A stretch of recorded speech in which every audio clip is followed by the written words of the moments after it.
Good morning, everybody. My name is Tim Duhamel. I'm the president of Bloom Center for Municipal Education, and I'm really excited today about presenting a webinar on a subject that I really love. Everybody knows I'm a bit of a budget nerd, and this is one of my favorite subjects. Um, it's funny when I was developing this webinar and I was starting to work on some of my thoughts last night in terms of what I was going to say on the slides. I had a lot of really, really good memories, and my memories mostly when it comes down to budget are from my Strathcona County days, which was from 1998 until about 2006, and then I went back for a short stint um, in the mid 2000, 2016, 2010 to 16 or 11 to 16 or something like that.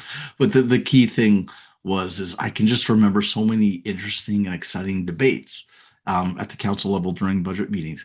And the thing that I can probably reflect on now, and this is maybe really important for many of you that are maybe young in your careers, is that I can remember in 1998, 2000, 2003, 4, some of the debates that council had on a lot of really challenging subjects and issues during the budget process, capital projects, different deliveries of services and whatnot.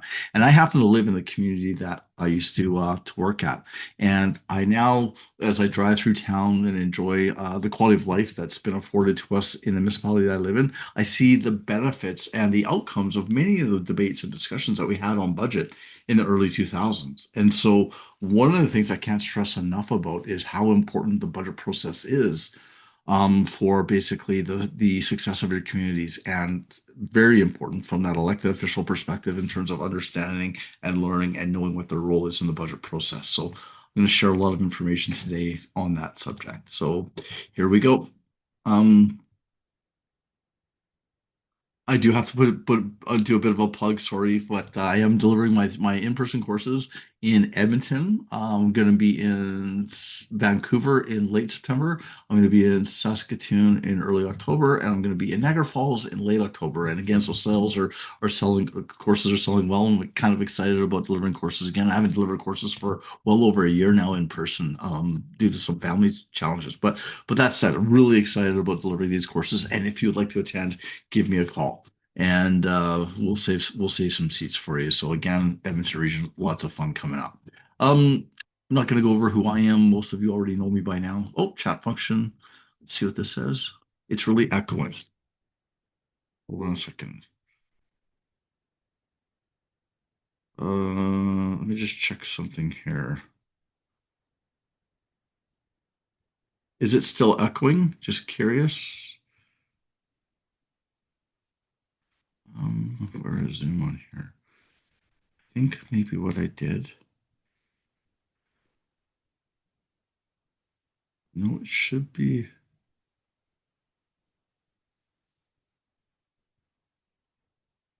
good. Is it still echoing? Just curious.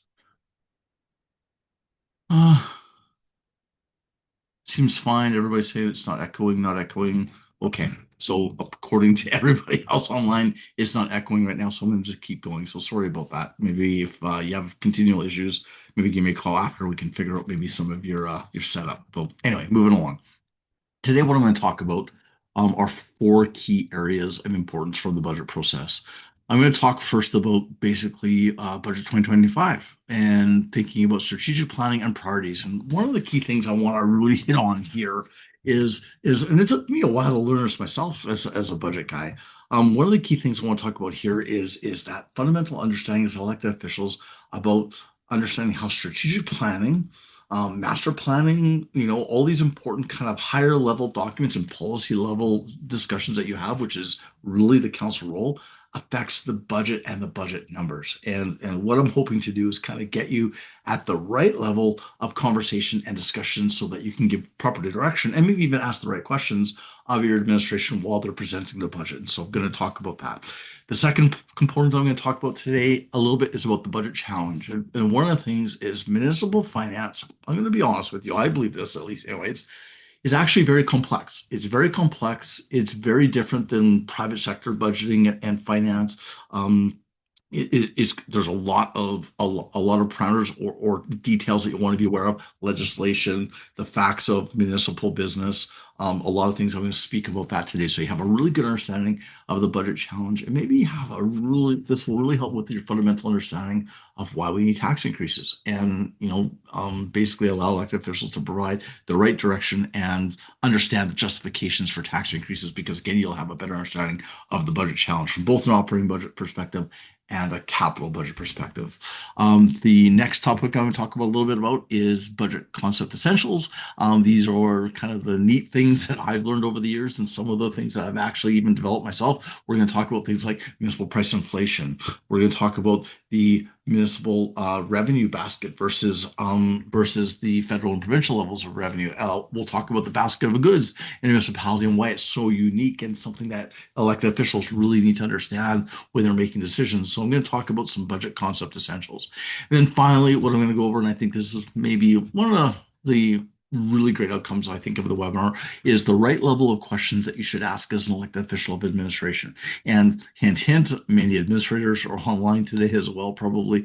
And these are the kinds of questions that you want to be prepared for. I will say this, the questions that I have in today's webinar that I would ask or mention that council may want to ask during a budget deliberation are really, in my mind, at the right level of policy, strategic, whatever we might call it, level from a budget perspective, but also questions that administration should be ready and prepared to answer, because again, they're very important from again that council visionary leadership oversight level. So those are the topics we're going to talk about today, and again, hopefully you enjoyed today's webinar. So moving on. Strategy and priorities. So some of you have seen this slide before. It's one of my favorites. Put this together a long time ago. But one of the really, really key things to understand when you are an elected official and an administrator is understanding basically your lane and your role when it comes down to the budget process. And this is very important. When we think about council, you're there to review, evaluate, direct priorities. But when it really comes down to it, the job of a great elected official is to create a vision, identify priorities, think about the key things that we want from that quality of life perspective for the people that live in our community, and then make sure that the actions that administration takes are always moving us towards that vision for the community. And so basically your job as an elected official is to determine the what we should be doing. And one thing I should put in here is also the why we should be doing it. The administration perspective is to advise, to recommend, to plan, to act on, and that is really what a budget is all about. A budget is essentially a plan. It's a plan of action. It's actually a document and a process where strategic planning comes together, action master planning comes together, priority-based budgeting and priority setting comes together, public engagement comes together. It all really comes together in basically how we determine what resources are going to go towards what programs, what activities, what capital projects, and whatnot. And so, really, in a sense, it's an action plan that is the outcome of council's vision and ultimate direction. And so that is really important for councils and elected officials to understand, is when they're looking at the budget, the numbers are representative of action that tie to your vision for the community. You want the community to be more safe. You want the economy to be strong and robust. Maybe you're looking for growth in our community. Maybe you want more recreation opportunities for a healthy community. Whatever it might be, your vision for the community, the things that you really deem important, should be reflected in the numbers. Now, I always put this little picture in when I'm explaining the roles of council and administration. People are often confused by it. When you're looking at you're going to an orchestra. I actually, just so you know, a bit of a nerd. I take my son to the orchestra all the time at the Winspur. Love it. The music of James Bond. We went to the music of the Beatles and all that. It was awesome, by the way. Anyway, long story short, when you're looking at the conductor, what the conductor doing is basically waving the band to cue them as to the when's, who's going to be playing, the rhythm, whatever it might be. Basically, in a sense, the conductor is leading. So the conductor doesn't need to know how to play the tuba. The conductor doesn't know how to play the drums. The conductor doesn't know how to play the trumpet, but he needs to know how to guide them. That is exactly what a council does with administration. As administration, we're the tuba players, we're the trumpet players, we're the people who play the drums. We cut grass. We fix roads. We open up the rec facility. We take care of police. We are firefighters. We are basically the band, right? Taking care of those actions. And when council can understand that they need to be somebody who's guiding and leading, but not somebody who's actually the one driving the bus or giving us guidance on how to drive the bus, then we have a really good set of roles. And basically, we're in our lanes. And that's when, for lack of a better way of putting it, and I mean this sincerely, that's when the magic happens, when really great things can happen in the community because we actually are really set in terms of what we want to do. And there's basically this mutual respect. So really important from a budget perspective, in my opinion, is understanding roles. The second thing that's absolutely key in the budget process, and again, this is one of my favorite slides again. This is one I actually developed early in my budget career, and this is how I would start off my budget presentations with council and our executive team. And the way I looked at it is we have to understand what I call the municipal equation. And basically, when we start looking at budgets, we have to understand we are in the business of really one thing. And that is quality of life for people. So when we're thinking about, other businesses like say Apple selling an iPhone or Volkswagen selling cars or, whatever it might be in terms of products, right? There's an end product. Our product in the end is just simply quality of life for people. And how do we do that? We do that through municipal services on a daily basis. Um, we're clearing the snow off so people can get to work and to school. We are keeping people safe at night with police and emergency services. You wake up in the morning, you have clean water. Again, it's a utility, but still a municipal service, in my opinion. We're cutting the grass for community beautification and community pride. The list goes on and on and on. It's endless. But the key thing is when we're thinking about budget, is the budget is basically action plans that help deliver those services and is also prioritizing resources towards services that, again, council ultimately deems important in terms of that quality of life. And so again, services equals quality of life, and we basically deliver those things through collection of taxes, utility rates, fees, and charges. And so the key thing to understand is that we can provide services that result in a quality of life that is optimal according to what council believes is the important level. But we also have to balance that with taxes, utility rates, fees, and charges, which means we have to take a look at the affordability quotient of taxes in our community, right? So again, if we had unlimited money, we'd be able to provide unlimited levels of service and provide this amazing level of service. But again, we have to respect that council, as elected officials, have to kind of gauge the political will of basically our residents in terms of what they're willing to pay. And so that's kind of the budget game, for lack of a better way of putting it, and the budget challenge. And so that's it. Understanding the municipal equation, really key from the elected official perspective in terms of that overall concept. As you start to look at the numbers, it's really about what do I believe quality of life means for our residents and what's that going to be interpreted in terms of the numbers and the resources that we're allocating to people, services, supplies, materials, to capital assets, whatever it might be. Something to consider. Moving on. So the municipal budget is a comprehensive and systematic process that aligns financial resources to service delivery targets, strategic actions, and capital asset needs.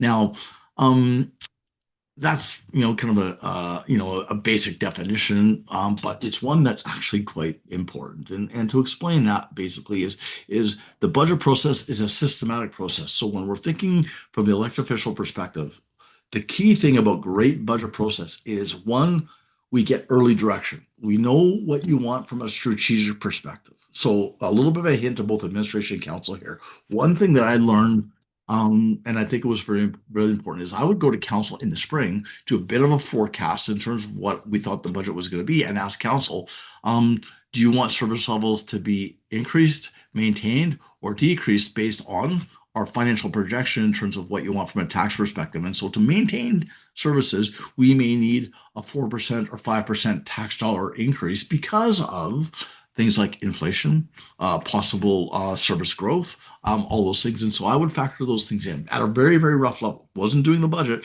but was doing a very rough kind of estimate of what the budget was. The biggest thing there is that what we would get is council's direction. And as you as elected officials, this is what we really need from you as your administrators. The thing that we don't want is to go into October, November, December, present the budgets to you, and you're frustrated as elected officials because we did not hit the mark in terms of what you feel is okay from a tax dollar increase and also a service delivery aspect. And so we need early direction. And so again, we need to understand that financial resource allocation has to tie to council direction because again, council is the leaders and they're the ones that we're really trying to follow in terms of like what the public wants. And so really important to understand as we start thinking about that definition is getting great direction. So what is the operating budget? Again, basically your municipality's financial plan. But one of the things, again, I want to state is I'm a bit biased because I'm a budget guy. I've been a SAO as well. I was a general manager of Community Protective Services. So I've done a lot of different things from a municipal perspective. But ultimately, I like to think of myself as a budget guy because I love the process so much. And why I love the process so much is, again, as I mentioned before, I saw so many amazing things happen out of a great budget process where, I mean, I've seen improvements in safety. I've seen public transit come alive in the municipality that I live in. I've seen recreation facilities built that have added absolutely amazing quality of life for people and health and wellness, and allows my kid to beat the tar of me at the badminton because he's really good at it and things like that, right? So that said, the budget process is so important because it brings so many important things together, your strategic plan, your priorities, your public engagement, master plans, and everything else into one place where ultimately real decisions get made. And so basically, the budget is essentially a document and a process that makes all of your plans actually become reality through allocating financial resources to people, to capital assets, to supplies, materials, whatever it might be. And so when you're looking at the budget process, what you really want to understand as an elected official is that it is an action plan that makes your vision come alive. And that's why you want to be really good and prepared for the budget process. When you want to understand what your priorities are. Do you believe in safety? Do you believe in recreation? Do you believe in or want to see a better economy or business attraction or maybe residential attraction in your community? You want to know what your high level priorities are before you get to the budget process because you want to make sure the resources are allocated to the things that make your vision come alive. And so when I'm looking at a budget process, number one, it's a detailed statement of priorities. And that is really what we need from elected officials in the budget process is to understand what are the priorities for the community, what are the types of things we need to allocate resources to. And so it's basically a priority statement about what's important, not important. And if you look at any budget, again, I'm really I like to think of myself as a budget expert. Let's put it that way. And so the one thing I know is in any municipality, you're going to have basically maybe 20 departments, hundreds of services under those departments, and there's going to be a resource allocation to each one of those departments.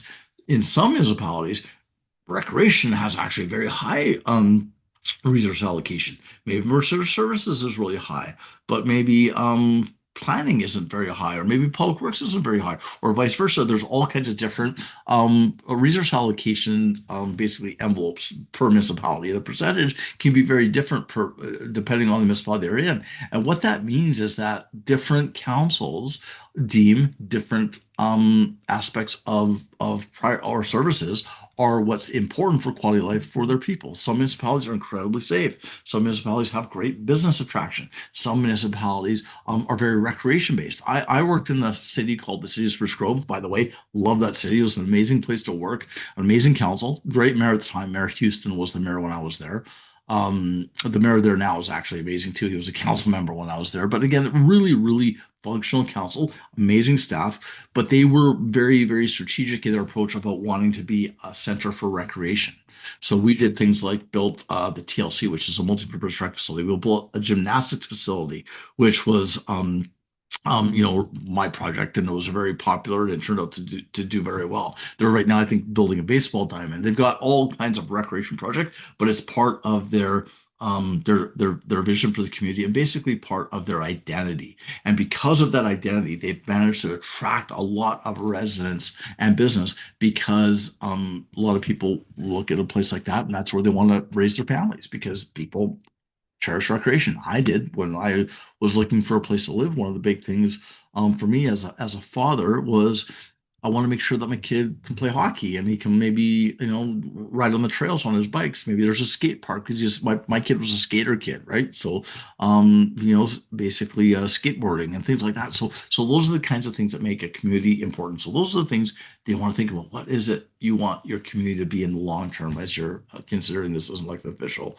The budget sets out planned expenditures and how they're going to be funded. So obviously taxes is king in municipal government, but we can have things like fees and charges, like recreation fees, transit fees, or what I consider the big two, utility rates. Then we have permit fees, dog licensing, whatever it might be. There's fees that can help support basically the services that we provide. So again, as an elected official, you understand that because deciding what we're going to ask residents to pay for and how much we're going to pay is a really, really important direction that we need as administrators from you as elected officials.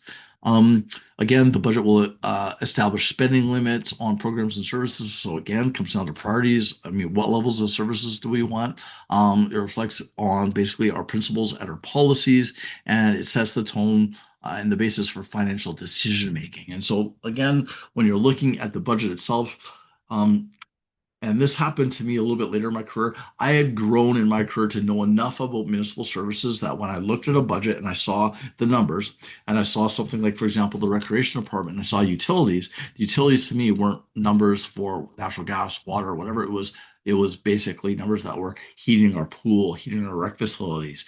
When I looked at the public works department and I saw the diesel fuel, the sand, those things, what I saw weren't the numbers I saw we're clearing snow each and every day, or we're maintaining potholes. Emergency services. I looked at the labor costs in our fire department, and what I saw was people being made safe and people saving lives and things like that. And so the key thing as an elected official that you want to get good at is looking at the budgets and understanding the services that are being delivered and thinking about what are my priorities from a service perspective. And I'm going to mean this sincerely. We don't necessarily need you, and your time isn't best spent looking at financial variances, wondering why. Well, why did your supplies and materials go up by $100, or why is this supply of material going up by $1,000? Now, that doesn't mean that you shouldn't ask those questions because you should, but that's not where your time is best spent from a visionary leadership perspective. Your time is best spent looking at those budgets, looking at the financial resources, looking at the overall tax burden, and going, are our taxpayers maybe okay with a little bit of a higher tax increase if we want to increase or look at better services in here? Can we allocate more money? Conversely, can we look at maybe repurposing money from different departments into different areas that we think are important? Or ultimately, I think we need to maybe reduce costs because our residents are not okay with the tax burden. So that's maybe my job. But my job isn't to look at supplies, materials, this, that, that. That's not your job. Your job is really to look at what are the services we're providing, what are our strategic priorities, what's our vision, and give your administration direction on this is what we think is important. Now you come back with a budget that's balanced, and that is the right level of role, in my opinion, for the elected officials. So again, and again, I can't stress this enough. I have massive respect for elected officials. I've seen so many amazing things happen in budget processes that resulted in a great quality of life. And I'm just trying to kind of get you into the right lane because again, this is where your real value comes in. You're too important to be in what we call the proverbial weeds. We need you at the strategic level when it comes down to budgeting. So why operating budgets? Because the operating budget is, again, is a planning process that identifies the actions that are going to be taken on core services, so snow clearing, um, fixing up roads, emergency services, and police. Those are things that are considered core. So when you're an elected official, you understand when you're looking at a budget, there's things that we just simply we have to do. We're mandated to do it. A community cannot function as a community without certain things like roads, sidewalks, traffic lights, whatever it might be. So those are what's considered core services. So when you're thinking about priorities, there's certain things that you can't reduce down to zero. The second thing that you want to recognize when you're looking at a budget is that we have value add services. That doesn't, now, this is one thing I would just want to mention that just because it's called value add doesn't mean it's absolutely critically important to your residents. But there are value add services like things like recreation. economic development, even the level of basically maintenance of grass and things like that we have in our communities. Those things can be considered value add. Cultural facilities, libraries, entertainment facilities, those kinds of things.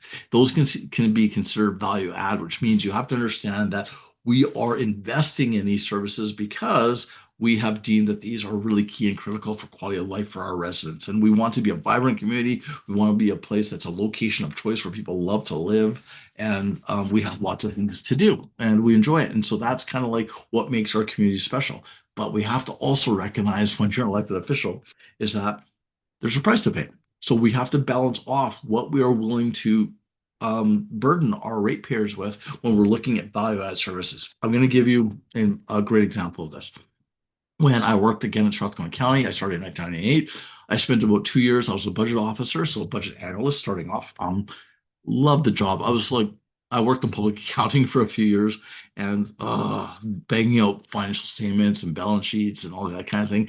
I I hated it. I'd look out the window and I'd wonder if I jumped out of this window, would my legs break? It was about 3 stories up because I wanted to escape. But that said, I got a job at Strathcona County as a budget analyst. And I'll be frank, I just found my thing. I just fell in love with it right away, not because of the numbers, but because of listening to all these amazing directors and managers that worked in the municipality talking about all these amazing services that they delivered. I didn't know about cutting grass. I didn't know about delivering emergency services and safety to the community. I didn't know about how important it was to maintain roads. So I really learned a lot. But the key thing, and what I'm trying to get at, is that again, as an elected official, when it comes down to it, value add services allows for basically us to have kind of like that footprint of what we are as a community. What is our identity? Who are we? As I mentioned before, Spruce Grove is very strong on its recreation. And the example I was going to give you is Millennium Place.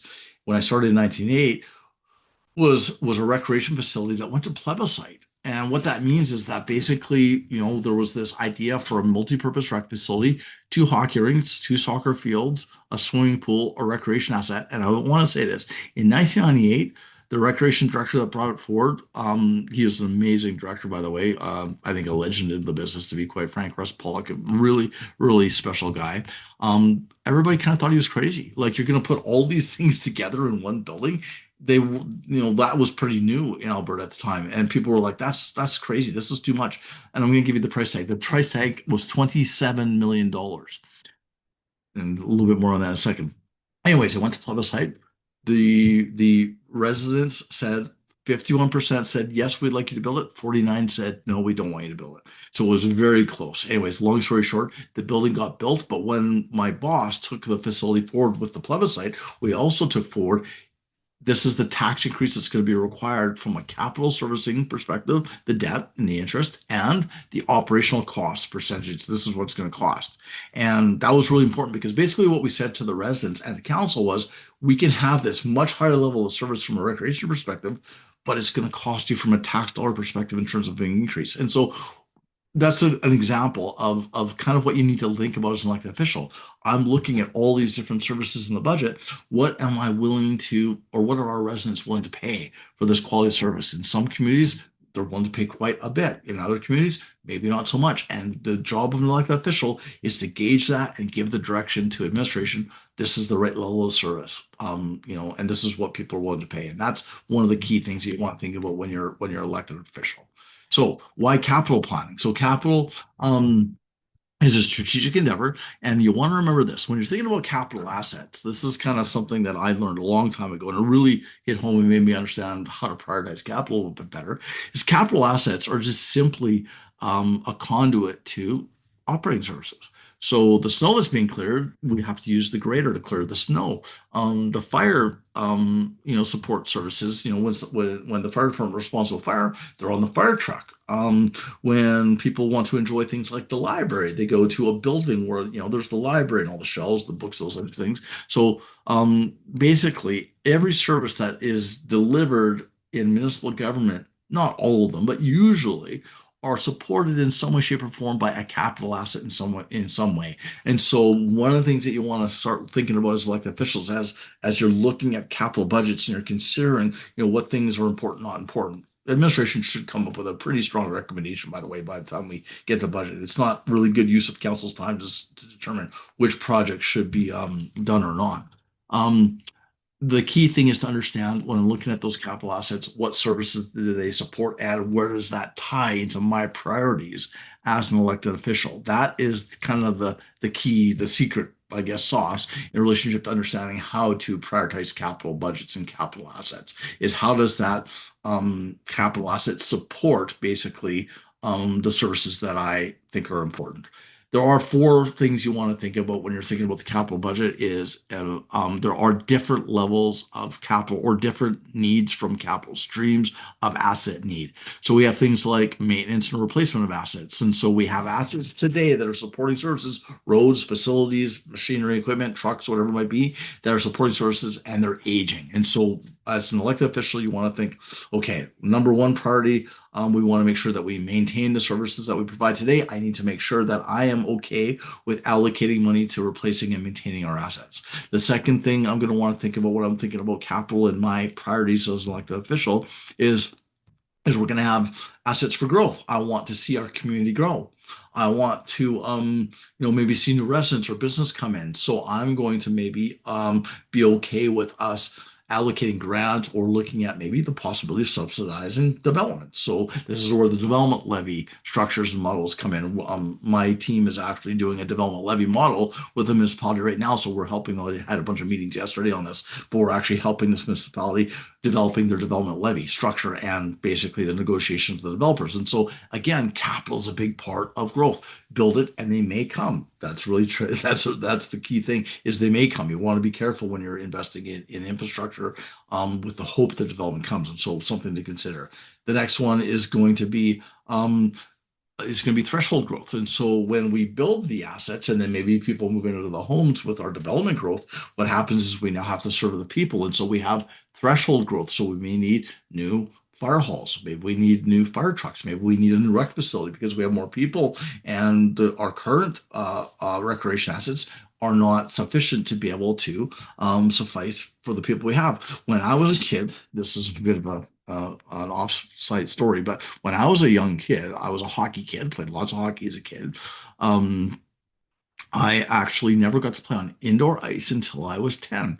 So back in the day, we played minor hockey and we played on outdoor ice in the outdoor rinks. And then when you're 10, you got to advance into the indoor ice. The reason why is there just wasn't enough rinks in the city to support basically all of the kids playing hockey. And there wasn't enough capacity. So what happened is there was a decision at some point by elected officials to say, we don't want kids playing on outdoor ice. We believe that we need to invest in new arenas. And so, long story short, I think it was the mid 80s, there was a bunch of grant programs that came out. A bunch of arenas got built all over Canada, basically. And now try and tell minor hockey that they have to play an outdoor ice. It's not going to happen, right? So that's an example of capital asset investment that changed the quality of life for people. So that's the kind of things you want to think about when you're an elected official. Other things, strategic investment, that might mean, we want a new business park. We want to, maybe look at a long-term tax smoothing. So we want more business and commercial development in our communities because we can take advantage of the split tax rate. That might mean we might invest in roads, water, sewer infrastructure, whatever it might be. So that's strategic capital.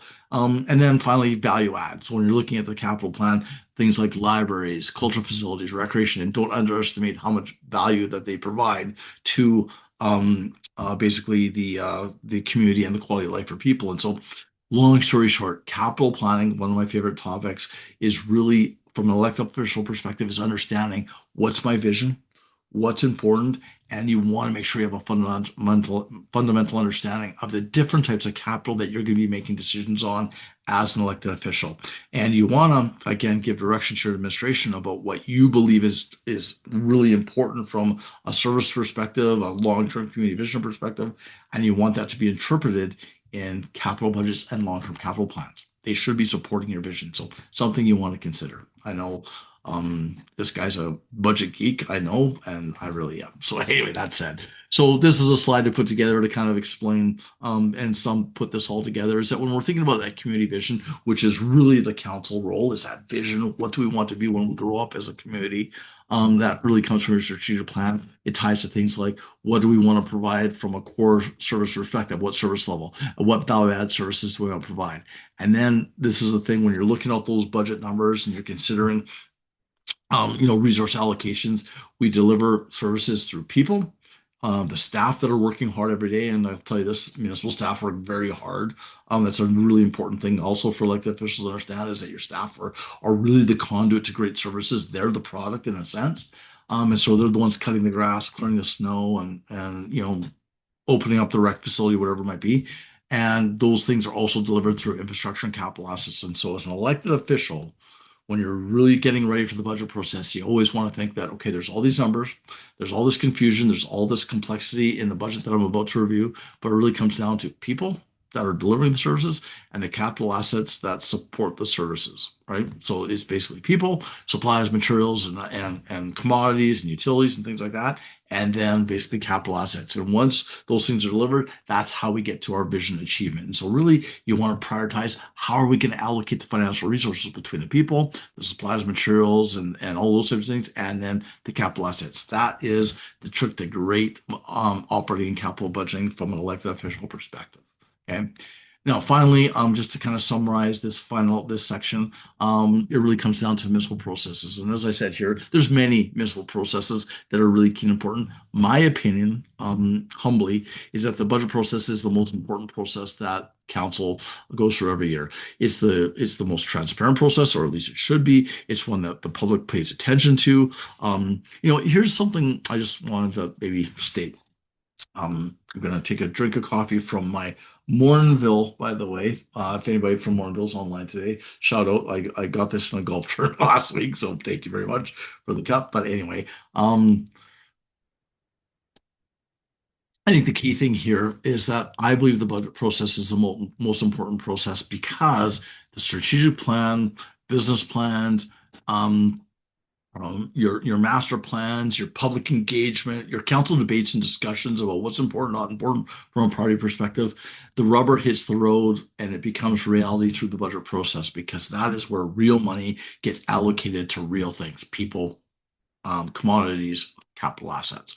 And so basically the budget is an action plan process. And so you just as an elected official, as you're starting to kind of get ready for budget, prepare yourself and really start thinking about, I'm going to look at my strategic plans. I'm going to maybe read the master plans. I'm going to think about all the bylaws, land use bylaws and policies we planned during the year for. And then I'm going to go, is it being interpreted properly in these numbers and in the things that we're doing? And also, I think when you're thinking about this is also asking yourself from a priority perspective. If you haven't heard of the concept of priority-based budgeting, it's a really good one. I've implemented it a few times in my career. You want to really kind of think about, and also when I'm thinking about all the strategic planning and all the things I think that are important for our community, are our resources currently allocated to the right areas? And if they're not, can there be maybe reallocations of money that allows us not to increase taxes, but improve services where we think they should be improved? And so that's the key thing to understand about process. So I'll take a breath now. We move on to the next section. Actually, one last slide. The one thing, and everybody knows I'm a bit corny and I'm a big fan of municipal government. I think the big thing is when you're looking at the budget and you're looking at the numbers and the heat's on and you're as elected officials, you're feeling pressure because you want to make sure taxes are low or whatever it might be. Just imagine a day. Think about a community with no running water. Think about what if we didn't have traffic lights? What if we didn't have recreation facilities to promote health and wellness? What if we didn't have road maintenance and we didn't clear the snow anymore? What if we didn't cut the grass and have community pride and the flowers that are prevalent in our communities all across Canada? No police.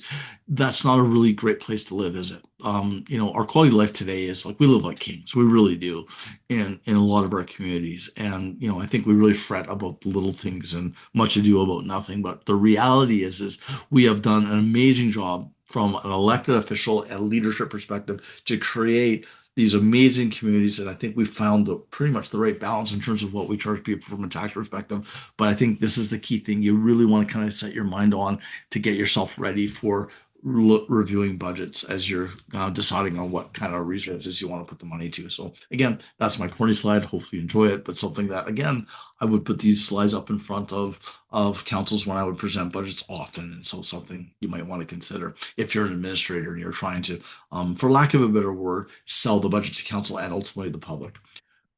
Maybe one little hint there that I just kind of want to state is always remember as an administrator and even council, when you're presenting the budget to council, you're also presenting the budget to the public. And so you want to make sure that your messaging is very, very, again, respectful. It really ties to what council wants, but it also is in the context of what value are we providing to the public through these numbers and through the budget process and the actions that are tied to it. So something to consider. So now I'm going to change gears here. We're going to talk a little bit about the budget challenge.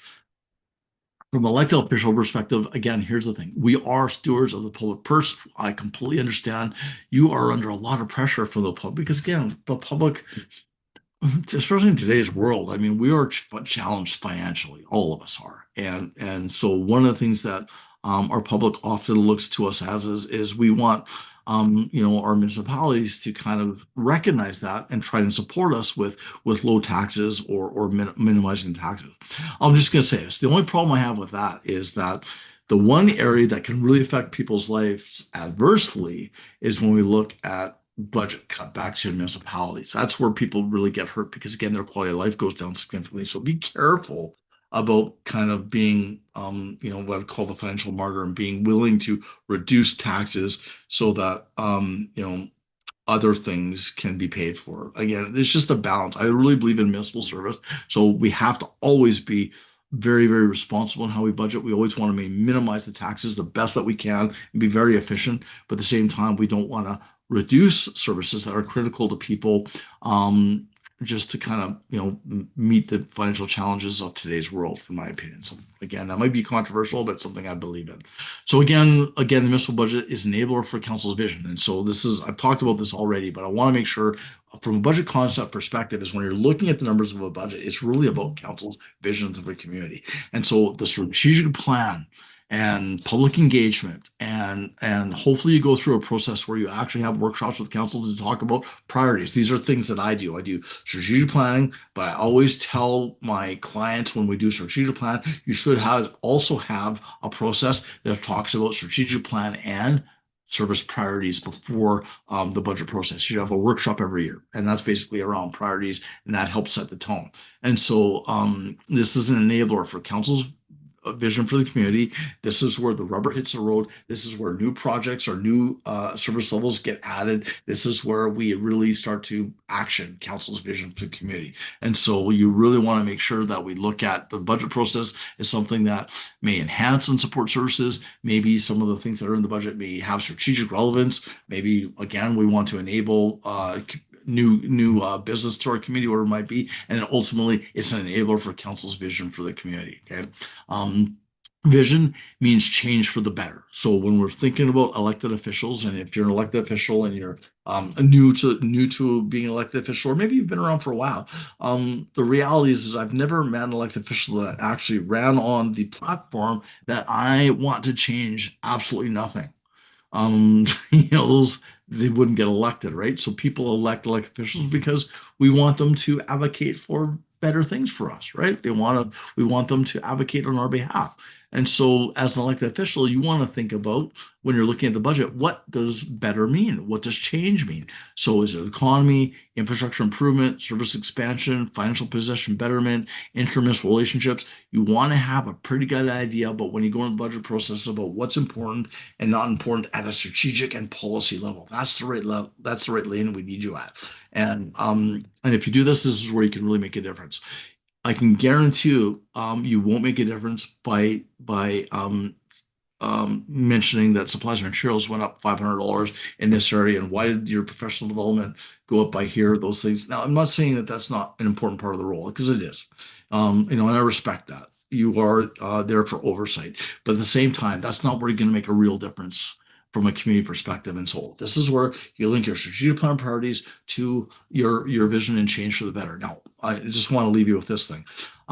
It's really important to note when you're an elected official looking at the budget process and understanding that though we have a strategic plan and maybe I have certain areas that I think are important, they can change dependent on the year. So things like opportunity for new development might come up. Maybe there's some big industry player or maybe an Amazon or something that's looking for a place in the community. So we might look at infrastructure or capital investment. People may deem safety more important some years. Let's face it, in today's world, environment is really hitting our communities across Canada from an environmental perspective, like things like fires and floods. So that might become a priority. And so you want to recognize you may have visions for what matters in the future, but you need to be flexible and you got to be willing to change. We can really change our communities and change the world when we're willing to change our minds. And so it's really important to have some flexibility as elected officials as you're looking at the budget process. Okay. Um, you want to understand the municipal budget challenge. And here's the thing. Municipalities are complex. It's basically 20 different businesses under an envelope. And when I say 20 different businesses, and again, if I flip through any municipality, there might be slight changes, but I know that there's going to be a public works department, there's going to be a public transit department, there's going to be a recreation department, there's going to be a fire department, there's going to be a police department, there's going to be a planning department. There's going to be and then there's finance, HR, IT, fleet, whatever it might be. There's going to be about 20 different businesses. Each one of them provides very different services, and the staff in those departments have very different values. And so this is what we call the silo effect in municipal government, where we have very different municipalities or very different businesses that are competing for resources. So as an elected official, you have to recognize that though we are working towards the ultimate goal of quality of life for people, that the budget process, no matter how hard we try, is going to be somewhat competitive for resources based on departments. So when they present, when you have departments presented to you as elected officials, recognize there is going to be a bit of competition going on. That's natural. So what we really need from you as elected officials is to have your priority set. There's going to be elected officials that are champions of recreation. Sometimes there's elected officials that are champions of public transit.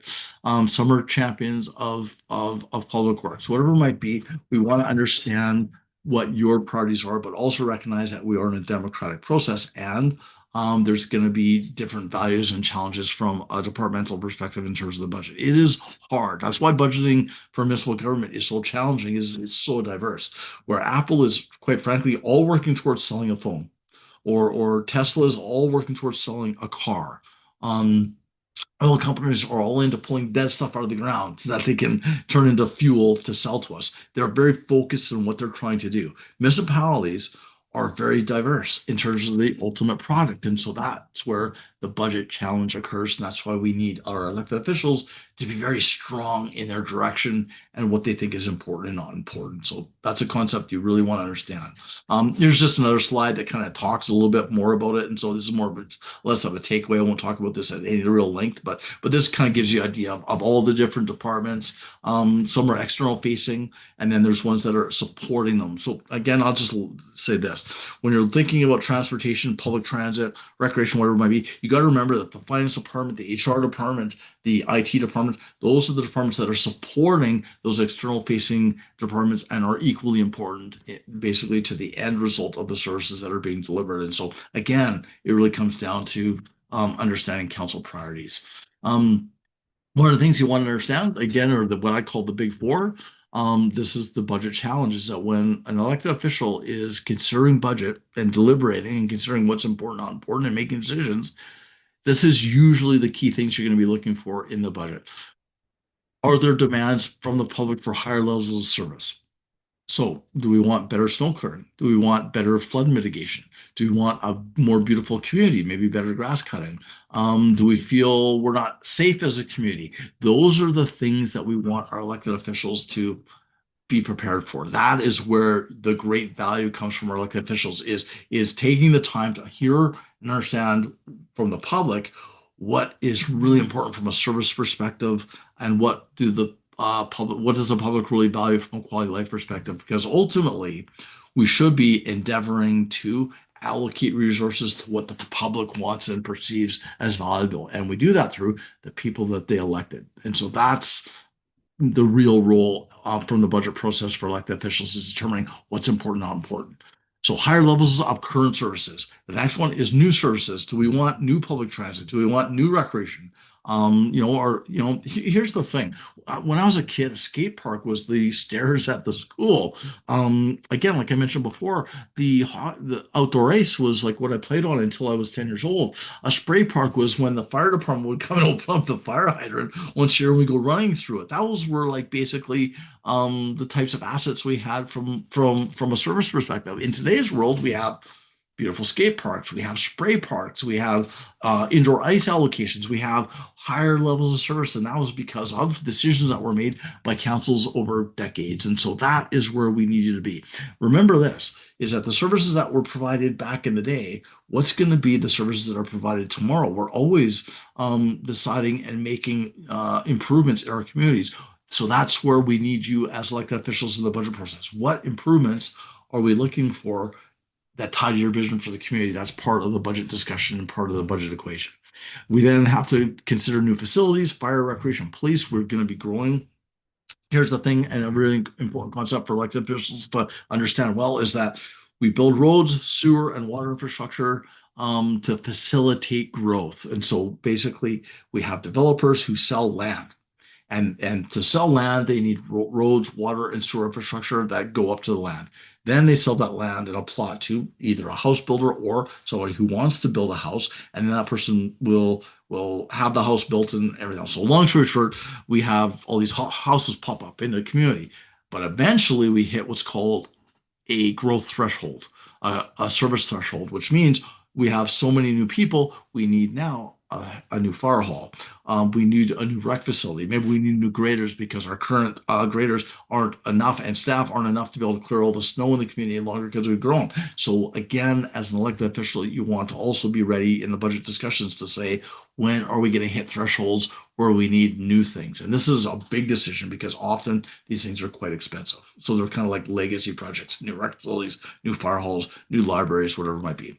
And then ultimately, you want to make sure from a community expectation as elected officials, you understand the need for low taxes. This is the hard part about municipal budgeting and what really makes our world difficult is that unlike our private competitors, who I like to compare us to a little bit, they can set a price based on what people are willing to buy things for.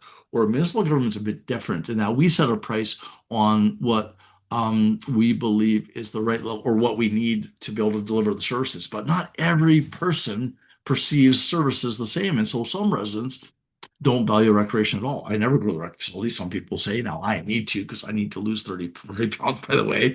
So I really value recreation these days. But some people may not value public transit. Some people might not value our cultural facilities. Some people may not even value road maintenance and go, well, I don't drive a car, so why do I care about potholes? And so that is the real budget dilemma, is that as elected officials are kind of the advocates and on the hook for deciding what needs to be allocated from a service perspective, but they have people basically complaining and lobbying. We get what I call the loud minority, Facebook warriors, advocates, people that'll show up to budget meetings, complain. That's hard on councils. That's hard on elected officials, and I understand that. So I think the key thing is to, as an elected official, is to have a really strong understanding of service levels, what's important to people, what do we need from a new service perspective? What does the majority of the people want? What are our thresholds to maintain our services?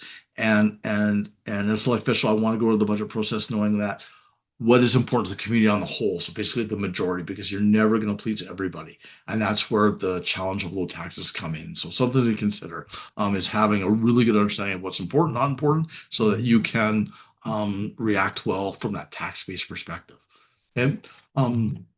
This is another concept we're going to leave you with. I have a full webinar on this. If anybody's interested, I talk about all of this. I won't talk about this at length, but as an elected official, the key thing is, and everybody's heard of this before, a SWOT analysis. This is an analysis that I created many years ago when I worked at Strathcona, because when I looked at the budget process that we're presenting to council, I started to realize there were certain commonalities along the departments about what was really affecting the budget and what was affecting our services, what was affecting our costs. Things like population changes, age, diversity, more residents, less residents. Maybe we have depopulation happening in our communities. Some communities are going through that where their populations are lowering. I want to have a pretty good idea of what the effect that has on our budgets.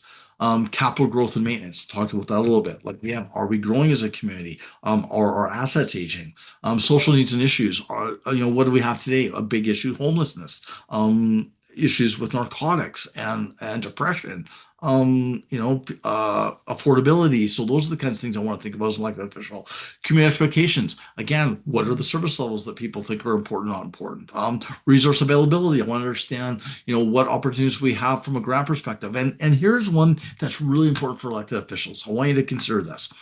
Put this, maybe write this one down if you have a pen. Tax elasticity. What is our tax elasticity? So, as an elected official, what level of tax increase is considered reasonable to our residents? So, some municipalities can put in 4 or 5% tax increase every year, and it's crickets. Nobody complains. Some municipalities put in a 1% increase, anything above zero, and they get massive complaints. And that's your tax elasticity. You want to understand that as an elected official. And here's something I think is important as an elected officials, if you're in it to the long term, you want to work with your administration to work with your residents to understand the importance of municipal service, the effect of cost, inflation, and all those things that make our costs inflate whether we want them to or not. And we want to get them prepared for small tax increases every year that allow for us to maintain our services based on inflation and all those types of things. That's your tax elasticity. So that's something you really want to understand. Operating growth, technology, the list goes on and on. I could spend all day on this slide, by the way.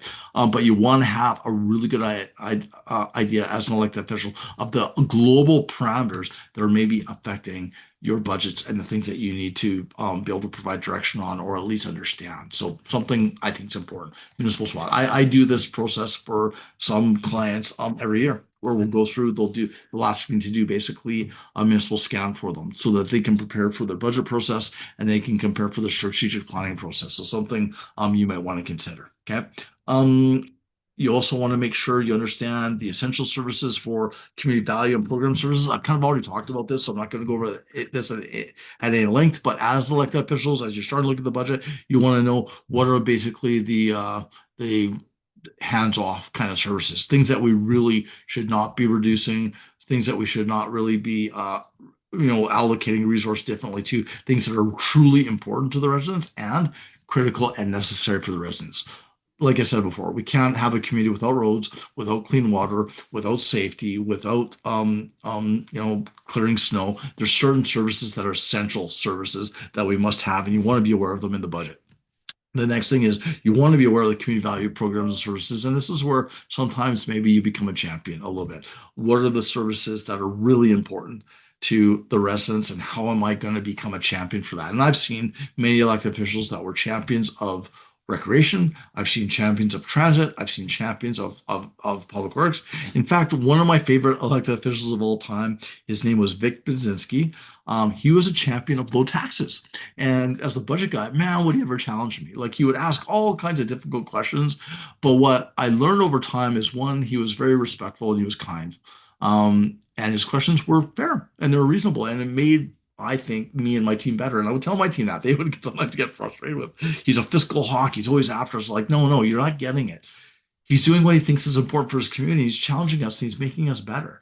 And so those are the kinds of things you want to think about. What's important to you? What is your value that you're going to bring to the council table in relationship to discussion, debate around the budget process? So something you want to consider. Okay. Finally, when you're thinking about that budget is, and this was an interpretation I put, and this is maybe going to help you with when you're thinking about each one of the budget departments, what is actually being delivered by the numbers in here from a value perspective. I'm going to give you a bit of hint here. When I did this, 16, I actually pulled out the budgets when I created this slide many years ago, and I actually went through every department and I put down one bullet for each one. So protect residents was the fire and police department. Protect transportation was the public works department. Promote health and wellness was the recreation department. Create community beauty was the agricultural department that cut grass, and so on and so on. And so each one of these tie to budgets in some way, shape, or form. But the reason I put this in for this presentation is that, again, as elected officials, we need you at that policy, strategic, kind of visionary level. And so this is the kind of slide you want to take out, and you want to maybe look at a budget and think, oh, this protects people. This budget is about transportation. We're maintaining the roads. We're taking care of the public safety, whatever. How important is that? The next one I'm going to look at, economic development. People need jobs. Some communities, they don't want their kids to have to move away for a job. That's what I hear from a lot of smaller communities. So maybe economic development is important. So as I'm thinking strategically about the things that these departments do, what is it I'm going to provide direction to our administration on from a priority perspective? Again, that's the right level for you, not at the detailed level, but at that strategic level. So this is something, maybe it's a bit of a cheat sheet. Again, I used to put this up in front of councils when I presented budgets all the time, something you might want to consider as you're starting to prepare for the budget deliberations and discussion. Take a breath, on to the next one. So my town Moorville coffee. By the way, I'm always asked about my vice president of stress relief, which is my beautiful golden retriever Bloomer. Sometimes I leave my office door open and I let her come in to say hello during the webinar. Didn't do that today. So for some people that might ask, you're not going to see the golden today. But anyway, that said, budget concept essentials. Now here's some really neat nuggets I think are important for elected officials. From a knowledge perspective, it's pretty global, but these are kind of the foundational things that will really help you as an elected official understand the numbers and also understand how to advocate maybe for the numbers and maybe even how to ask some questions of your administration when budgets come forward. One of the first one, priority-based budgeting. So priority-based budgeting is a concept that was developed in around 2008-9. The reason why, hint, hint, what happened in 2008-9? We had the major global meltdown from a financial perspective. The mortgage crisis occurred, which meant that housing in the United States, primarily, there was some municipalities that lost 30 to 40% of their assessment base because people moved away. They turned the keys over. People weren't willing to pay taxes. It was just a real nightmare in the United States. And so priority-based budgeting became a really important uh, um, concept because some municipalities had to find ways of cutting costs. And so to cut costs, they want to make sure that cut costs in the right areas, not just in all the areas. And so the concept of priority-based budgeting is pretty simple. In the end, it's about developing what's called a service inventory. Here's all the services we have, maybe up to 200, 300 services, and then allocating them and identifying what services are priority compared to others. It's actually a fairly intensive process to begin with. You use the strategic plan, you use some other parameters, but again, ultimately, you figure out what all the priorities are, and then you look at your numbers and how they've been allocated to those programs, and then you go to council and you ask, what do you think? Do we have all the numbers in the right places, or maybe is there too much money in our low priority programs? Is there not enough money in our high priority programs? What things do we want to maybe cut? What do we want to reallocate? And what do we want to add more money to? So that's the basic concept of priority-based budgeting. And so as elected officials, you don't have to maybe even go through the full priority-based budgeting process. I mean, I would recommend that you do if you can, maybe once every 4 years, and then take a look at all the departments and understand what programs we have in here and what do I think is important and not important. Is grass cutting more important than sidewalk clearing? Or is road maintenance and pothole filling more important than maybe our health and wellness programs? Like whatever it might be, you want to have a fair idea of what priorities are because that's where we need you as our elected officials. We need you to tell us what the priorities are. You're the leaders, right? So that's the concept of PBB. What are some of the things that you might evaluate the priorities on is does this program help with health and safety? Are we legally obligated to provide the service? That's very important. Again, do we have grants for these things that make them no cost? Well, that might help because again, we might say, well, it's a high priority because we don't have to pay for it. Economically, does it help us? Socially, does it help us? Again, new economics, new growth for commercial facilities versus maybe social, maybe supporting people with drug problems or homelessness or whatever it might be. What's important, not important. Operationally, how do these programs help us? Snow clearing, pothole grass cutting, I mean, whatever it might be, what are the important things? Long story short, we want to kind of have some evaluation criteria as elected officials that you might want to look at that helps you determine how am I going to provide direction at the beginning of the budget process, and then ultimately how am I going to make decisions when the budget is presented to me? What do I want to look at? And so have some evaluating factors that you consider as an elected official when you're reviewing the numbers. Okay.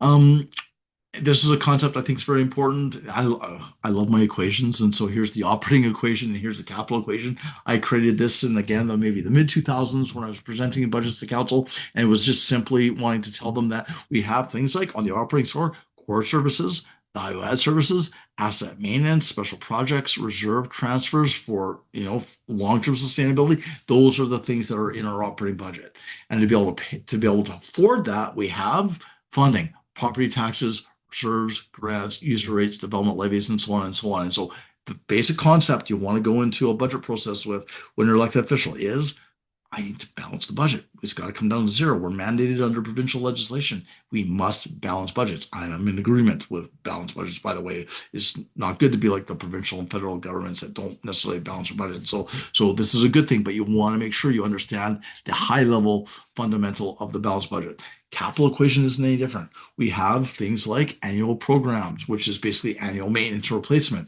We have rehab. We have growth capital. As I mentioned before, we have growth threshold capital. We have value add capital. We have all of these capital assets in our budget and our long-term capital plan, but we only have finite money. The key thing is with capital, very similar to operating, is we're always going to have more projects than we have money. And that's why we have to have processes in place that allows us to balance our budget by making difficult decisions. And that's where council really shines, is by providing us with, again, what are our priorities? What are our service priorities? What are our strategic priorities? What are the service levels that you deem as important from that quality of life perspective? Once we know that, then administration is in a really good place to be able to provide you with recommendations from a capital planning perspective. And so, again, you want to understand the equations going in. I think it's an important concept.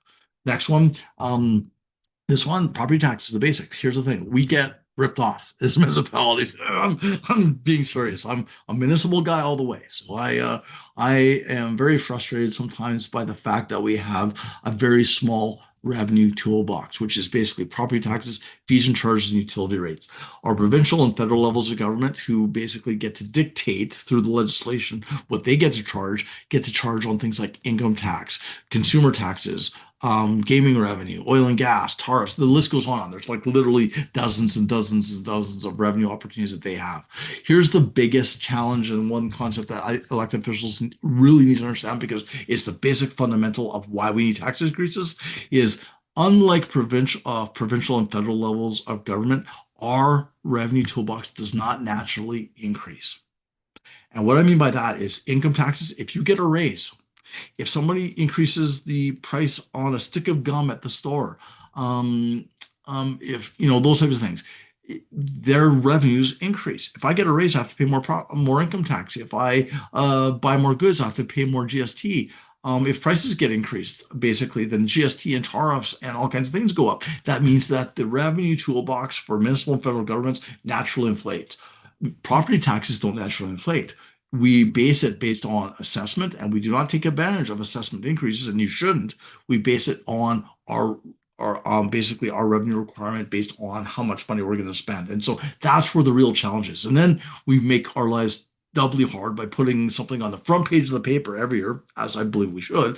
Here's the tax dollar increase required every year for property taxes. And then our public get really upset, and they put all kinds of pressure on council when the federal levels and provincial levels of government will increase things all the time and not even tell us, right? And that's kind of something that bugs me. So that's a really important concept for elected officials to understand, is that have some consideration for your administration and make sure you communicate to the public, is we have a significant challenge from a revenue perspective. We also provide what I think are the most important services and products to people's lives each and every day. And we're asking them to pay for them at a cost recovery level. We don't take the money home. There's no profit. Right. So very important to understand the property tax basics. Okay.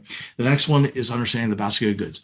we buy a lot of different things than a lot of basically private businesses. We have a unique basket of goods. We buy things like labor and benefits, supplies and materials, so construction materials, fuel related products, contracted services like RCMP, utilities, large scale facilities, debenture interest. You want to make sure as an elected official you have a really strong understanding of the municipal basket of goods. And what's really important about this is that you understand that the basket of goods for municipalities is highly subject to inflationary factors. We buy things like fuel, we buy things like supplies and construction materials, we buy things like labor, and all of these things are highly subject to significantly, usually higher inflation rates than the CPI. CPI is not a good indicator of municipal inflation, in my opinion. So, one of the things that's really important to understand is when we're looking at that tax increase, we want to make sure that we recognize that our basket of goods is naturally inflating because of inflation. And I would challenge, the administrations to make sure that they do some type of a rough analysis and a rough estimate of municipal inflation in the budgets that you can present to council, because that gives you a very strong justification for tax increases to your public. Why do we need tax increases? Because to be able to clear the snow and to cut the grass and to support you with family community services and all these wonderful recreation facilities that we provide, the same services that we provide to you today are going to cost more than they cost last year because things are inflating. Our natural gas prices have gone up. Our oil prices have gone up. Our gasoline prices have gone up. We have to pay more for the same level of service. So we would like to pass it on to you, our customer, and our partner in delivering quality of services to you by asking for reasonable tax increases that tie to our inflation index. And so, again, long story short, basket of goods, absolutely critical information for elected officials to understand when they're going in to discuss the budget process. Okay. The other thing is, again, when you're an elected official, you want to make sure you understand long-term tax strategy. So if I'm looking at the tax dollar increase, I want to make sure I understand the basic fundamentals behind the budget. Our capital, we need to renew. We need to worry about community growth. We need to think about service enhancements. That's the big three tax strategy drivers. And our assets are aging. So those are the things I need to know about capital, and we're going to need some money to make sure that we can pay for those things long term, part of our strategy. The second component of our strategy is our operating budget. Municipal services, we deliver things every day. We have special projects that might enhance the quality of life for the services we provide. They're subject to inflation. They're subject to growth costs. There might be legislation changes that come into place that actually cost us more money. And so I don't need to understand that those are the types of things that are strategically affecting our budgets that may result in a tax increase. And then finally, we have our restricted, unrestricted surplus, which basically is planning for tomorrow. We want to make sure that we're planning prudently and thinking ahead, and we're putting money away for those rainy days, for those disasters that may happen, or capital replacement needs that we may have in the long term. That means that we need, again, some tax increases for that. And so, as an elected official, you want to make sure you understand the big three streams of need from a tax perspective as the budget process comes forward, because again, that helps you understand, why our taxes increasing and why do we need things. So I think it's an important concept for you to understand. Long-term tax strategy, I'm not going over this. I kind of spoke about this already. I meant to take that slide out.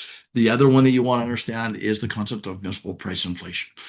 Actually, I just had a call yesterday. I asked from a long-term client that's asked me to help support them on municipal price inflation and the calculation, because they want to be able to do the actual calculation. And so I'm going to be helping them with that. And the key thing of that is basically identifying your basket of goods. How much do we spend on fuel, labor, contracted services, utilities? We put a lot of money into things like natural gas to heat pools and to heat large facilities. I want to know that that's my basket of goods. And then I want to do some work to find out what's the potential inflation factors on those things for next year. That is our MPI. I want to know that because that is directly justifiable as a tax increase to our residents, because it's easily explainable and everybody knows that things are going to inflate. So I highly recommend for my clients learn MPI even at the highest level. I have a webinar on this if anybody's interested, and if anybody's interested, give me an email after the webinar if you want, and I'll send you my templates, because I have actual templates on how to calculate this. But again, really important concept for elected officials to understand is when you go in, all you need to know is that in this budget, we have an inflation factor that is causing our services that we delivered last year or this year to be more expensive next year, and that's got to be reacted to in some way with a revenue increase, or we have to reduce services. So important concept to understand. Finally, this is one of our more popular slides. I developed this a long time ago. Um, Really, as an elected official, you want to make sure that you have a great perspective when you're thinking about budgets. And what I mean by that is I've seen budget deliberations happen, and sometimes I see in the newspaper like the sky has fallen. I'm going to just mention one thing. This is a little bit of an aside. Often we say, well, people don't care about municipal government. Our residents, they never come to the budget meetings. They don't care. I challenge you to open up the Edmonton Journal, the Edmonton Sun one day. And if you go through those newspapers, and just have a highlighter, just put a little highlight on all the news that tie to the municipality, whether it be a crime occurred, whether it be a council meeting debate, whether it be issues over whether we should build a new hockey rink or not hockey rink. There's a ton of news in there about the municipalities. People do care about what we're doing. And one of the things that I don't think we do enough is we don't blow our horn enough about all of the great things we do for a very little amount of money compared to other things. And so if I look at an average residential property in the town of Bloomfield, beautiful municipality, by the way, Bloomfield, kidding, that's my company. When I look at basically the average, and this is a typical mill rate at 0.0669, whatever, it's about $2,000 in property taxes. Remember, I'm filtering out the education portion of the property tax. That's not municipal taxes. We may pay about $2,000 a year for taxes. Some municipalities are more, maybe 3 to 4, depending on where you're at, whatever it might be. But this is a good example. A 3% tax dollar increase is about $62 a year. 3% is $62 a year.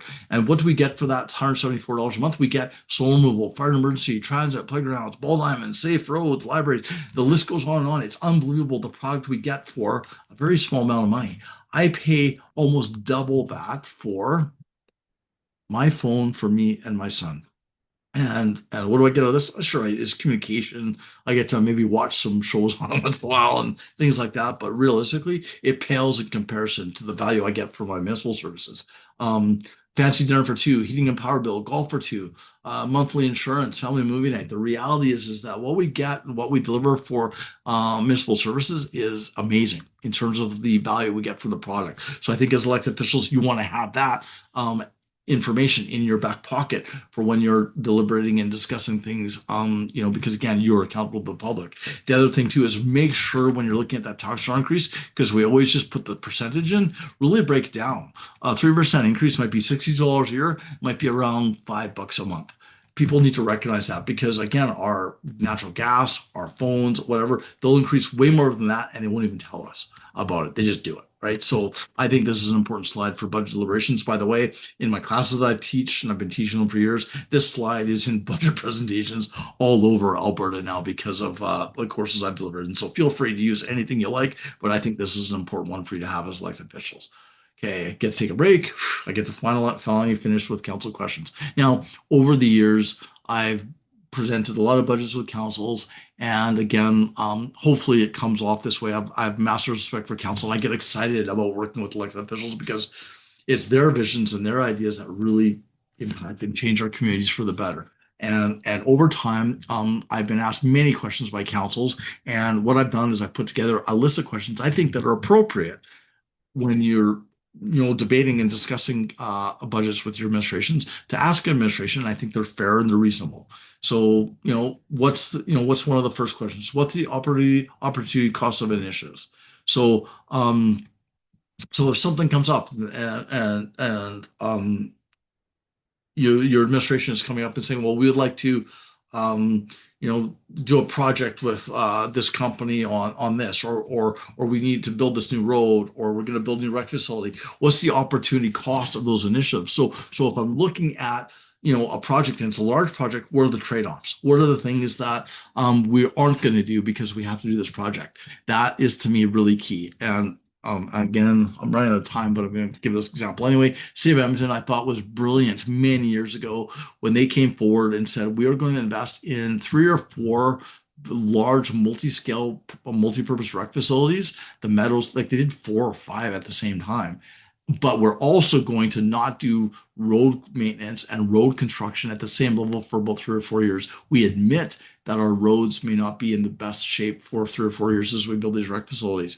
Of course, people were upset. There was some people frustrated, but they were very transparent, and I thought it was brilliant because, on the most part, remember, the community in the whole agreed with it. They built those rec facilities. They're there today. Really turned Edmonton into a very, very vibrant community, in my opinion. From Edmonton. I love the city, by the way, and and then later they went into about a 5 year phase of really fixing up roads and potholes and things like that. And so that was a really good um, um, example of opportunity cost kind of trade-offs and thinking about that. The next one, what's the operating cost of large capital projects? And so one of the big things some municipalities make big mistakes on, even sophisticated municipalities, is councils will approve a capital project, but we don't think about what's the operating cost attached when that facility opens. I've seen nightmares happen where a large rec facility or a fire hall or something along those lines gets built and opened, and we forget we didn't anticipate the operating cost. And so all of a sudden we have a 10 or 15% tax dollar increase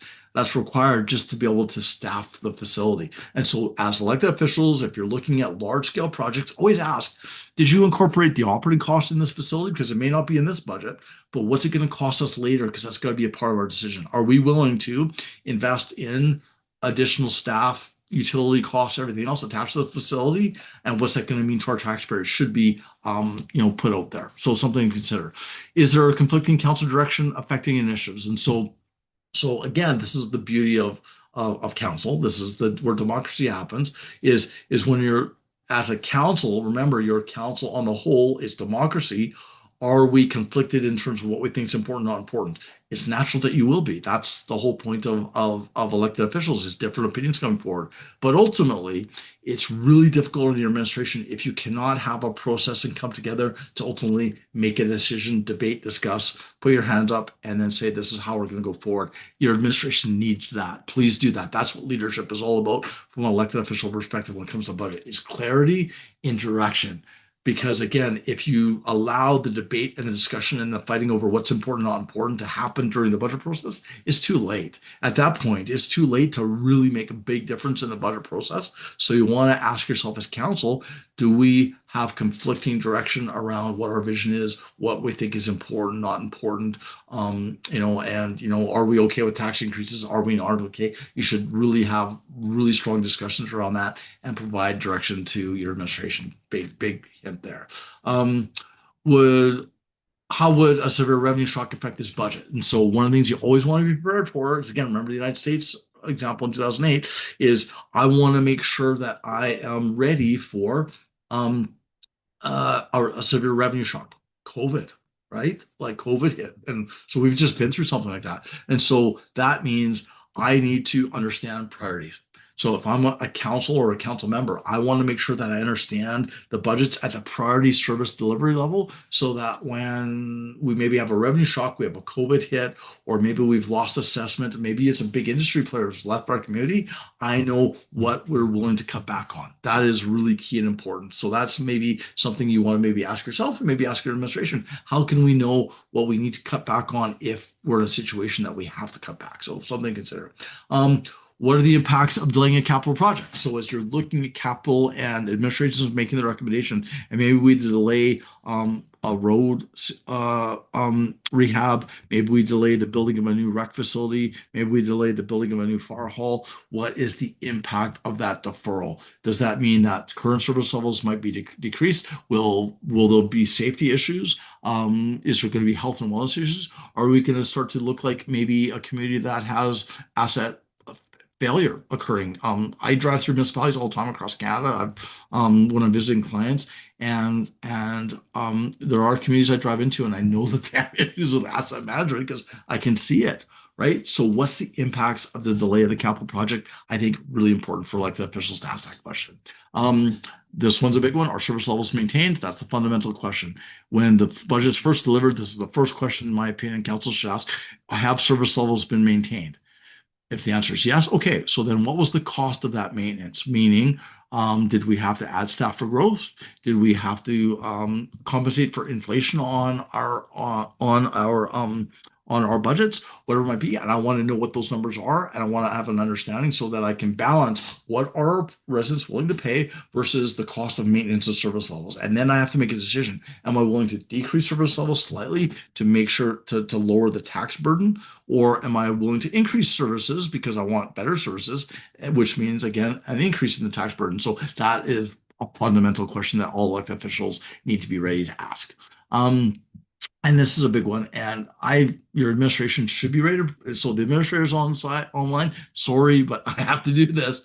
Your council should be able to ask, what is the cost of the average taxpayer's cost of the average taxpayer for any tax increase in total dollars? So here's the thing. Do not just do it in percentage. Make sure, as I had on the other slide, a 3% increase is equal to 60 or $70, which is equal to X amount per month.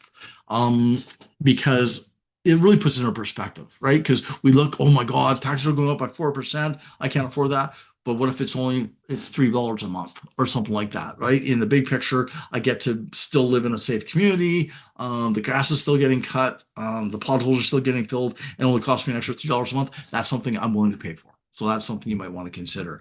And then this is a good question. I think it's a fair question. Remember, I said don't get into the details, asking about all the little variances. It's not saying that you can't. That was a big would ask those questions, but I think they're reasonable. But you want to be careful.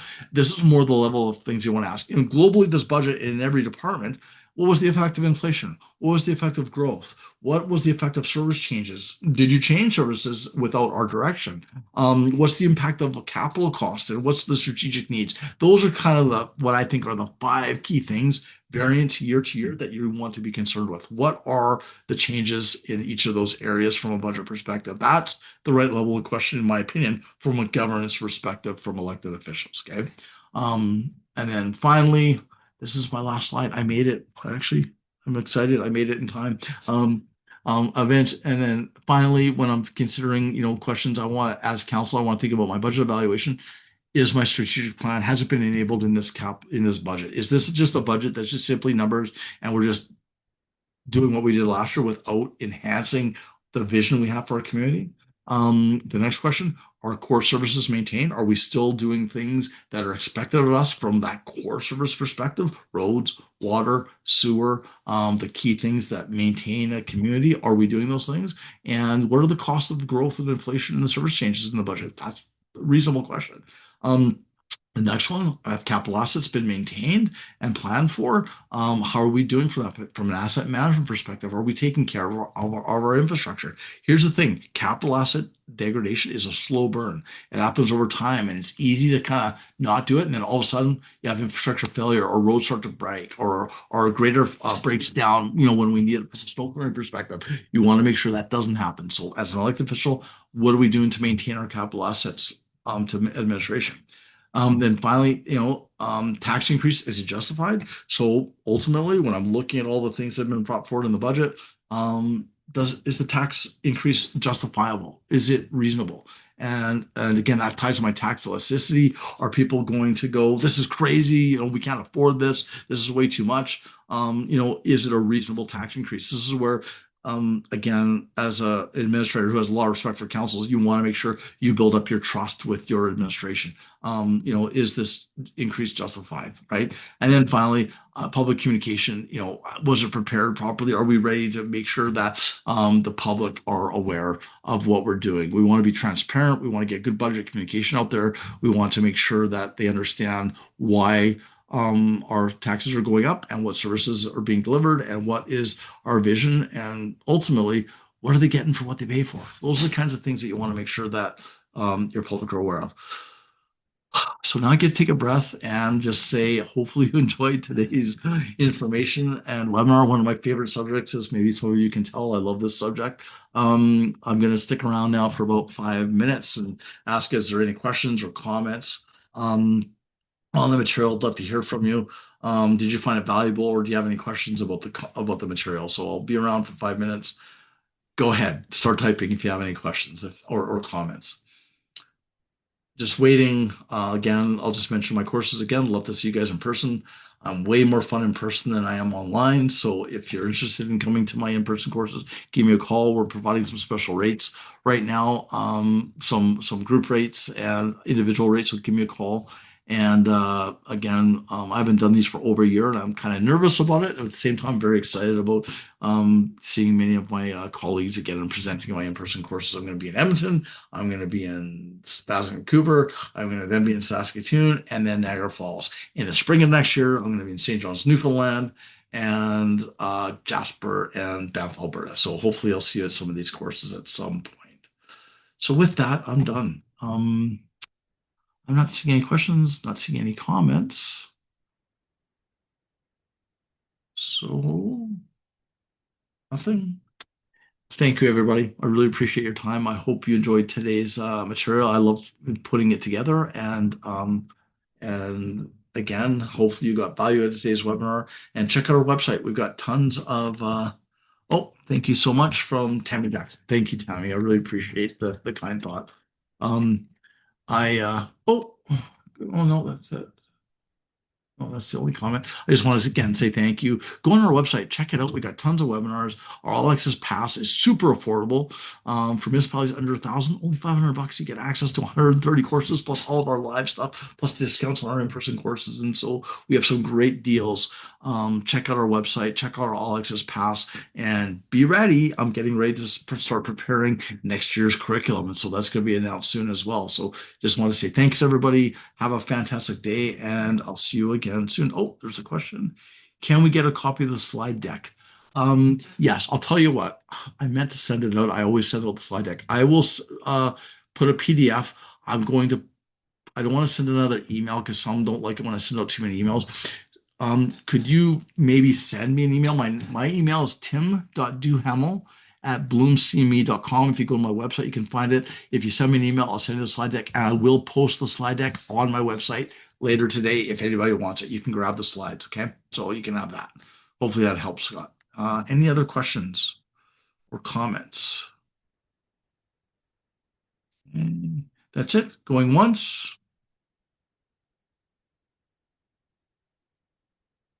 Great presentation. Thank you, Neil. Neil. Hey, hey, how's it going, Neil? Love Neil. Oh, Neil's awesome. Hey, come to my course, Neil. We'll talk after. I'm gonna give you a call later. Um, no problem. Anyway, going once, going twice. I'm not seeing any other questions or chats.